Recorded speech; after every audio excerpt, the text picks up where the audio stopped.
Story time about how my friends made everyone hate me. So a little background information, I was 15 and in 9th grade. And we're going to call my best friend Charlene. Her and I were best friends from 6th grade all the way up till freshman year. Well, when we got into high school, she caught feelings for this sophomore who we're going to call Ben. And when I say she caught feelings for this boy, she was like in love with him. Personally, I didn't like anybody. I just got out of a toxic relationship. So boys were like the last thing on my mind. Well, instead of Ben trying to pursue things with her, he would always try to flirt with me instead. And I would never go along with it because duh, girl code. Well, instead of talking to Ben about this, she would run to all of her other friends and call me a slut. For me, quote, letting him flirt with me. Like, girl, I can't control him. The most I can tell him to do is stop. Anyway, so the one day we were waiting for the bus to go home, and all of a sudden Ben comes up behind me and gives me a hug and a kiss. On the cheek, of course, but still. So I push him off of me because ew.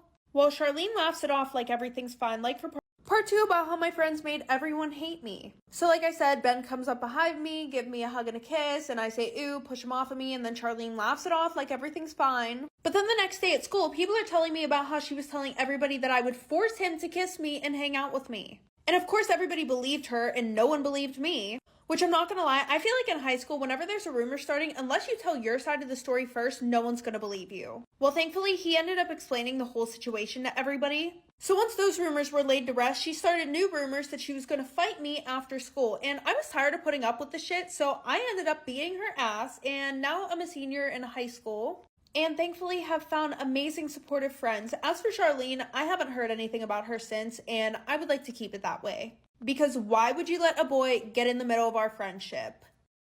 Storytime about how my husband keeps borrowing money from me and now wants access to my bank accounts. What should I do? Disclaimer, this is not my story time, it's not on my Instagram. My husband and I have been married for 6 years. When we first got married, we were really young, so we were living with our parents. We didn't actually move out from my parents' house up until 2 years ago. In fact, I don't think we're actually adults yet. We both still act like we're teenagers. I'm 24 and he's 25. I recently got myself a really good job. He, on the other hand, has never had a really good job. He does a lot of odd jobs here and there, a lot of catering. He also models because he's extremely good looking. So now that I got myself a job, I wanted to get my own apartment. But of course, I have to include my husband because we're married. He actually ended up getting an okay job. We decided to split the rent and everything was going fine. But then he got laid off and this is when things started going bad. He started asking me for money because he wasn't getting paid anymore. Every now and then he would ask me for like $10 or he would ask me for my debit card. At first, it was just small purchases like going to the supermarket or going to Starbucks. So I gave him my card. One day I'm checking my bank account and I realized that he bought himself a $600 watch. You'll never guess what he said when I confronted him. Part 2 is story time about how my husband keeps borrowing money from me and now wants access to my accounts. What should I do? Disclaimer, it's not my story time, send me on Instagram. When I confronted him about buying a $600 watch with my money, he told me that he has every single right to use my money as much as I do. And even though I'm the one earning the money, he is my husband so he can do whatever he wants with it. I got so angry I picked up one of my crystals and threw it right at his head. Luckily it missed him, but it did scratch his ear. He went berserk and accused me of trying to kill him. He ran over to the ER with a scratch on his ear. I went straight to my parents' house and I told them what was happening. Obviously my parents agree with me that he should not be spending $600 of my money on a stupid watch. And they told me to take away any access he had to my money. So I took away my debit card and my credit card from him. We both ended up apologizing to each other, so for a few months it was okay. He had a few jobs, so he had some spending money for himself. But then he got fired again. That's when he asked me politely to add him to my bank account so that he could get his own debit card from my account. To be honest, at first I thought it was okay, but I didn't say yes or no. I called my parents and they told me absolutely not. And when I told my husband, he threatened to divorce me. He says that I'm neglecting his needs. Part 3 is a story time about how my husband keeps borrowing money from me and now wants access to my bank accounts. Disclaimer, is not my story time, it's on me on Instagram. That's when he threatened to divorce me because I wouldn't give him access to my checking account. He said that I was neglecting him. That's when he told me that if the tables were turned, he would be expected to give me money. And you know what? Totally true. At the same time, I can't allow him to just buy $600 watches. He then made a promise to me that he would only use the money for necessities. So for example, paying bills or anything like that. Although we already have our bills on auto pay, so I'm not sure how that would work. So I took him to the bank and I added him to my account. I know you all must think I'm so stupid right now.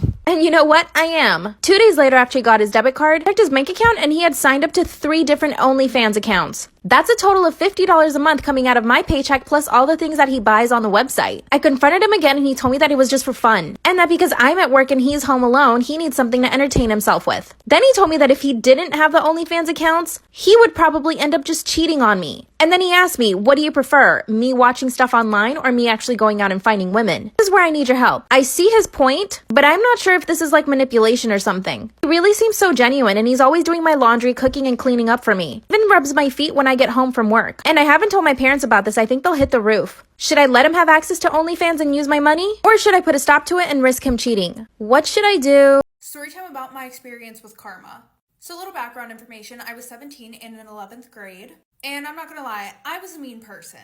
Well, not kind of, I just was mean. Like, I got joy out of annoying and making fun of people. Yeah, I know there was something probably wrong with me. Leave me alone. Anyway, so I would low-key always bully my cousin. And when she would get upset about it, I would make it seem as if it was a joke. Well, I guess the one day she had enough of me because there was this boy that I really liked and we didn't know each other at all. Like, we had never spoken one word to each other. And my cousin knew that I liked this boy. So she decided that she was going to email him asking him out. And no, this isn't one of those situations where she tried to steal the guy that I liked. Nope, instead she went on my email and emailed him acting like me. Sis must have been determined to get her lick back because I don't even know how she knew the password to my email. So the next day at school, him and I are in citizenship, and we're all on our laptops for this lesson. Well, all of a sudden, I hear him whisper my name to the popular girl that sits next to him, like for part 2. Part 2 about my experience with karma. So like I said, I heard him whisper my name to the popular girl that sits next to him, and she has never liked me. I never bullied her. I know I said I was a mean person, but I didn't bully her. She just hated me. So of course she thinks it would be funny to confront me in front of the whole class, and she's like, why would you email him asking him out? Not only was I embarrassed, but I was shocked because I was like, what are you talking about? Honestly, I thought that they were lying, so I was like, whatever, I'll check when I get home. Well, when I went home that day and checked my email, what do you know? There it is. An email sent from my laptop saying, hey, I really like you. Do you want to go out with me? I forget how, but I found out that it was my cousin. I didn't do anything to her because the damage was already done at that point, but I got bullied so bad for the rest of that week. And I don't even know why. Everybody was being so extra about it. It's not like this kid had a girlfriend or anything, but people were whispering rude things to me in class. And the one day that week while I was in the locker room, that popular girl starts yelling that I have blood on my pants. Like, she screamed it so loud, everybody heard it. And I tried asking my cousin if there was anything. She was ignoring me. So now on top of the whole email situation, I was dealing with that. Obviously, eventually everything died down, but I definitely learned my lesson and I am no longer a bully. I just matched with my dead wife on Tinder. I had numbly swiped left so many times in a row I almost missed it. I wish I had. My wife Allison had been dead for 2 full years. Yet there she was, on Tinder, smiling at me, in a photo I had never seen, looking older than she did when she passed. All of the air went out of the room. I skimmed through the rest of her profile. There was no writing, but 3 other pictures of my dead wife I had never seen before, including one with the Statue of Liberty behind her, even though I knew she had never been to New York City. At least to my knowledge, the profile had the right name. The right after for if my wife had just kept living after July 2020, but her location was 9 miles away. I swiped right and breathed. For the first time in nearly 2 minutes. I struggled to sleep for the next 48 hours. Never getting a match. Ready to message Tinder and tell them someone was impersonating my beloved dead wife on their app and doing some kind of magical Photoshop to put her in pictures that never existed. The match came at 3:33 a.m., lighting up my phone. I was already awake. The match came with a message. Just a simple hi. The absolute worst in any situation, let alone this one. I mashed the letters on my phone as hard and as fast as I could. Who is this? Why are you doing this? And where did you get these pictures of my wife? She died of cervical cancer 2 years ago, you monster. I had to wait for another 24 hours before I got an answer. It came in the middle of, are you home? What? What the fuck? I got another answer before I could form my own. I'm outside. My blood ran cold. Something rattled in the darkness of my kitchen and I jumped up and readied myself in bed, then realized it was just ice dropping in the ice maker in the freezer. Another message. Holy shit. Let me in, please. Fuck. Fuck. Fuck. Fuck. What? Someone had to be fucking with me, but who would be this impossibly cruel and diabolical? There may have been a couple of people who didn't like me at work, but no one who would go anywhere near this far. Another message. Never mind. No more time for thought. Just reading. Never mind.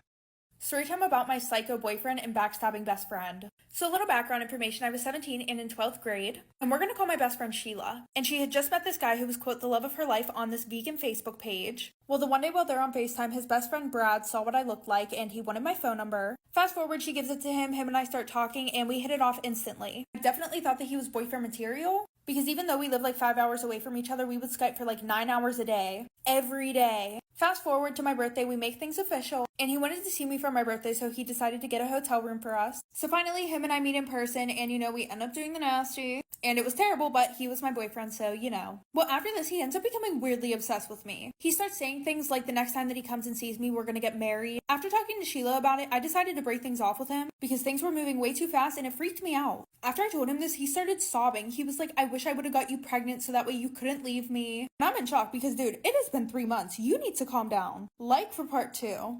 Part 2 about my psycho ex and my backstabbing best friend. So like I said, Sheila convinced me to break up with him, and I did. Fast forward, Sheila becomes super distant with me, and she's posting stuff on her Facebook like, oh, when your new boo gives you his hoodie. And her man had broke up, so I texted her asking who it was about, because I'm her best friend, duh. Finally, a few days later, after she was done avoiding me, she decides to answer with, we need to talk. I slept with Brad, and now him and I are in love with each other. And I'm like, what the hell happened to girl code? Like, yeah, I didn't want him, but at the same time, you're a snake. Like, ew. Anyway, so then she starts saying things like he's the best boyfriend and the reason why I'm single is because I wasn't appreciative of him. I ended up messaging her ex and telling him what happened, and to get our get back, we slept together. Fast forward, a month goes by, and then I get a text from Sheila and Brad on the same day saying that they broke up because both of them cheated on each other. And it was quite comical because Brad's like, yeah, you were the best girlfriend I ever had, and then Sheila's like, yeah, you were my best friend. I don't know why I would do that to you. I told both of them to F off, and then I told her ex what happened. So him and I laugh about it, and then 2 days later, I get a text from him saying that him and Sheila are getting married. Yeah.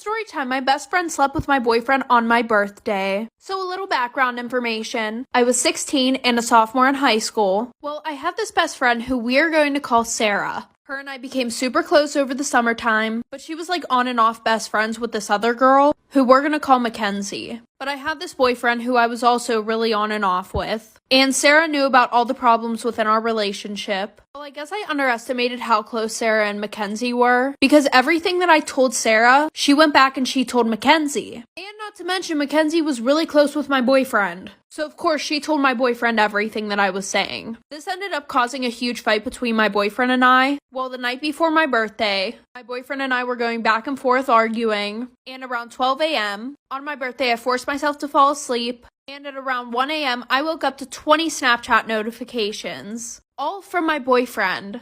And when I opened them, I saw the worst thing ever. Like for part 2. Part 2 about how my best friend slept with my boyfriend on my birthday. So like I said, I woke up at around 1 a.m. to 20 Snapchat notifications from my boyfriend, and I saw the absolute worst thing ever. The first 5 notifications were just him calling me names, and then all the other ones were just him doing stuff with my best friend. And you guys can already guess what I mean by doing stuff. So at this point, I was heartbroken, I was pissed off, but of course, because I gotta have the receipts, I went and took a video off my sister's phone of everything that he sent me. In the morning, I woke up to a text from an unknown number, and it turned out to be my boyfriend's best friend saying that him and Sarah were now together. So my boyfriend asked me to meet up and apologize. So I met him at this park, and he apologized to me, telling me that he wanted to get back together with me. But I told him to KMA, and I left.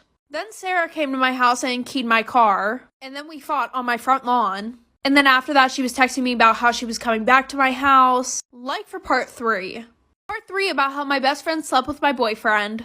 So like I said, she came to my house and she keyed my car. And I caught her, so I went outside. We fought on my front lawn. After she left, she kept sending me messages saying that she was coming back to my house so we could fight again. But but she was blocked, so I didn't get any of the messages. And then my ex came to my house and brought me flowers. And this was all in a span of one day. So because it was my birthday party, my cousins were at my house, and I already told them everything that happened. So they went outside and they fought him. Well, then I ended up sending all the videos to his parents, her parents, his siblings, aunts, uncles, cousins who loved me. Then I also decided to take legal action, and I sent the cops all of the screenshots of Sarah harassing me. And my sister got a video of us fighting, so I sent that to them too. Well, since she was 18 and I literally just turned 16, she got 3 months in county jail for minor harassment and minor physical altercations. So in the end, I think I won. Get ready with me for a red carpet. I did a lot of prepping. I curled my extensions. So I went to the gym, I showered, now I'm gonna do skincare. It's for the premiere of Flaming Hot and it's gonna be an orange carpet. So I want my face to look really hydrated and dewy. This is the Plump Plump Serum from Glow Recipe 2. Glow Recipe Vitamin C Serum. Plump Plump Hyaluronic Cream, also from Glow Recipe. SPF. Everyone is going crazy over this. Glowy. Sorry. I just signed up for VIX. It's that streaming platform just for telenovelas. It's free. Like, you can watch whatever telenovela you want for free. They do have a premium one, but I'm not gonna pay for that. You just have to watch ads. Who cares? I'm watching Clase 406, Marimar, Lo que la vida me robó, Teresa, Rubí, A Mil por Hora. Oh my god, I cannot wait to watch A Mil por Hora. The invite for the event said business casual.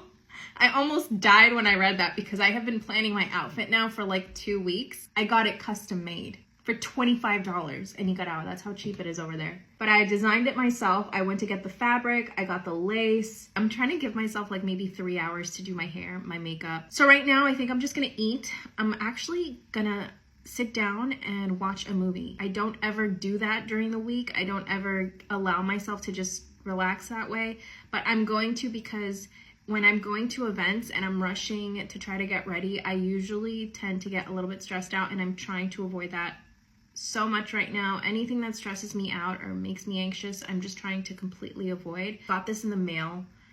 Wella Ultimate Repair Miracle Hair Rescue Treatment Capillaire. I have no idea what this is.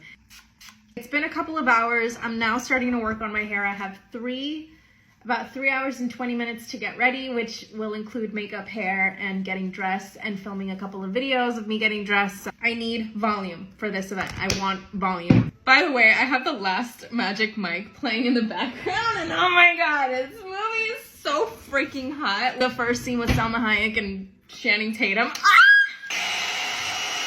This just might be the longest get ready with me ever. I'm pushing the root up and then out. You see?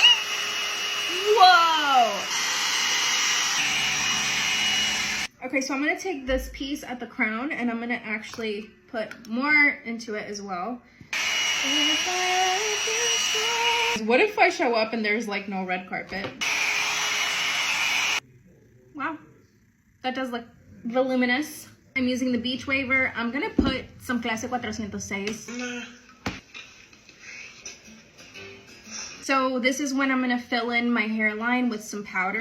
This is the Me Cosmetics. I live and die by this. It's actually a foundation for the scalp. Yeah, these curls are so freaking tight. I'm gonna do La Roche-Posay Double Wear Face Moisturizer. I got NYX, the brow gel, wet Q-tip, and I'm gonna clean the edges of the brows so that I make sure there's no glue on there because I do not want it to make the eyeshadow look patchy.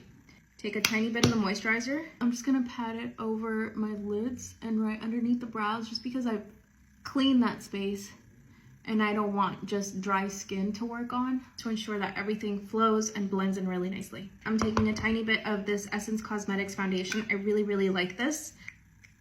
2 tiny pumps, like that's not a lot of foundation. 1 pump of the Kosas IV because it makes the skin look so glittery. I like that. I know a lot of people don't like that. I loved it. So this is the Onisa Beauty foundation brush. It's one of my favorite brushes. I haven't used it in so long. I will say though, the IV from Kosas is very, very, very dry. You have to work really fast to blend it in. Otherwise, it'll be like a patch of glitter in one spot. More hydration. Rare Beauty contour stick. I forgot my blurring stick. Put it on now though, maybe? Yeah, it's working. I want my face to look fresh, dewy, not full coverage. So I'm doing a tiny bit of concealer. Blending brush, and I'm gonna blend that in. I don't have my Anissa concealer brush. This is the step where I grab my mirror and then I bring it close to my face, and I'm going to check that everything is blended in. There are no chunky bits. Oh, you see? I forgot the neck. Just because that's probably super dry now. A tiny bit of foundation. And blend. For powder, I'm using the Rose from Laura Mercier. I'm going to, I guess it's gonna be kind of a light bake. We're wiping this off. I'm gonna put these brushes back because I like keeping my station clean as I work. A little bit of bronzer. This is from ColourPop. It's Pacific Beach. And I'm picking up just a really small amount on the brush. It's not that much. Light layers of everything. Now that we're starting on the eyes, I'm going to prime my lids with some concealer. Smoking Hot palette from ColourPop. A little bit of this one and then a little bit of this one. I'm gonna start blending it into the eye socket. Okay, this is the bad part about this Jelly Much is flaking off. I'm gonna try to focus more on the outside edge. I'm gonna dip into this hot chocolate shade. And then I'm just gonna go right into the lash line and smudge it in. That's what we're working with so far. I need a little bit more orange. I'm gonna use this blue shade from ColourPop because I wanna have some sort of color from Nicaragua. Okay, so I actually just remembered I wanted to do white in the waterline. Completely forgot about this. This is Half Magic. This is their Berries Are Real shade, and it's kind of just like a liquid glitter. I think maybe just in the center right here. Next, I have Lilac Lashes. These are, I think these are those like extension lashes. Oh, it goes underneath. I'm gonna like this. Glue. Oh wow, that was easy.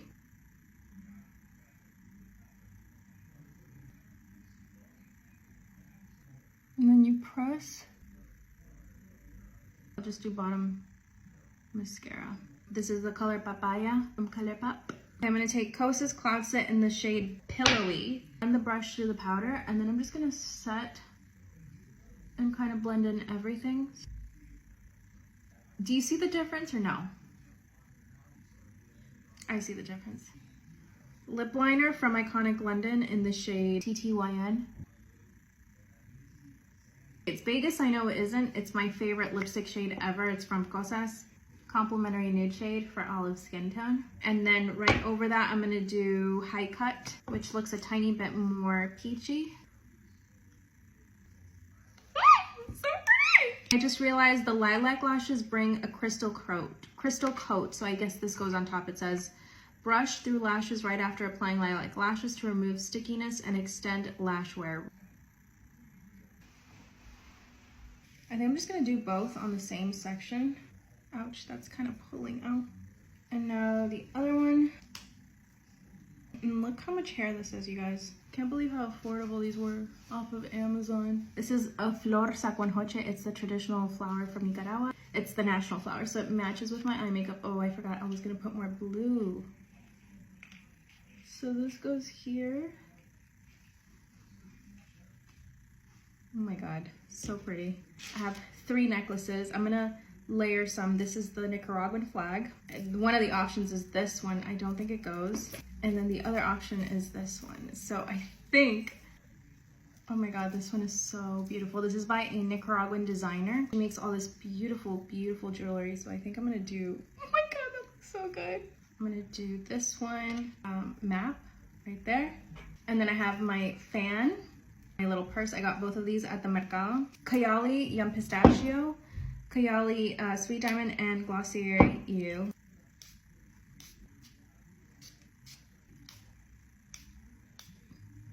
I'm gonna blow dry my bang just out. And the final touch is gonna be Okay, we've got lipstick, lip liner, gloss. That's what I need. I'm going to use this one from Anastasia. It's the Coral. Into this palette from ColourPop. It's called Rumor Has It. And I'm going to dip into this blue right here. There we go. Okay, let me show you guys the bag.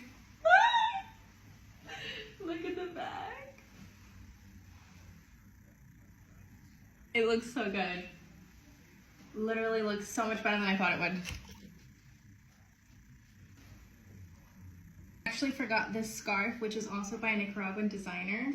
I don't know where to put it now, so maybe around here. Okay, I think it's story time. My boyfriend cheated on me with the girl best friend. So a little background information. I was 17 and a junior in high school, and my boyfriend and I had been dating for a year. But just a little backstory about when we got together. So there were definitely some red flags that I missed, okay? One of them being that he had a girl best friend. And I don't care what y'all have to say if that makes me insecure or what. But coming from someone who has been the girl best friend, I knew this was not good at all. Especially whenever we first started dating and she was still being super friendly with him. Meaning she would hold his hand, she would hang on him 24/7. And when I told him I was super uncomfortable with that and I felt like there needed to be some boundaries, he was like, yeah, I told you what it was whenever we got together. So if you don't like that, then just break up with me. Looking back on it now, that was also a red flag because I feel like he was telling me to break up with him so that way he didn't have to break up with me, like for part 2. Part 2 about how my boyfriend cheated on me with the girl best friend. So like I said, she would still hang all over him and he pretty much told me, if you don't like that, then you can leave. Obviously, I did not want to leave because I liked him and he was my boyfriend. So I just kept putting up with it and eventually, you know, we got 6 months into our relationship. So at that point, I'm thinking maybe I have a little bit more authority, you know, to be like, hey, I don't like the way that she acts around you. You guys can't hang out like that anymore. And they would hang out alone together. He would take her to dinner, which I literally tried telling him that the stuff that they do together is relationship stuff. And he was like, that's not true at all because we did all of this stuff before you and I even got together. So anyways, like I said, 6 months in, I'm like, hey, I don't like the way that you guys are hanging around each other. Once again, he gives me the same excuse. So he pretty much said that he didn't care. And the one night him and I were supposed to hang out, but he canceled on me last minute. And her and I didn't get along and she never Snapchatted me before, but then I get a Snapchat of her and him making out at his house. Part 3 about why I will never ever ever babysit ever again. So like I said, I picked up the stack of towels and a camera that was recording fell out of it. And while I was home later that night, I was waiting for my mom to get home when I got a call from Will. And if you don't remember who that is, that's Autumn's dad. And of course I wasn't going to answer the phone because I was super weirded out and low-key scared. But then he left a voicemail. And he was like, hey, so I know you have the camera. And this is kind of awkward, but I'm gonna need it back. I can pay you whatever you want, and I would prefer that we don't tell anybody about this. Sometimes I'm just really amazed at how stupid people are because as soon as my mom got home, I showed her the camera and I let her listen to the voicemail.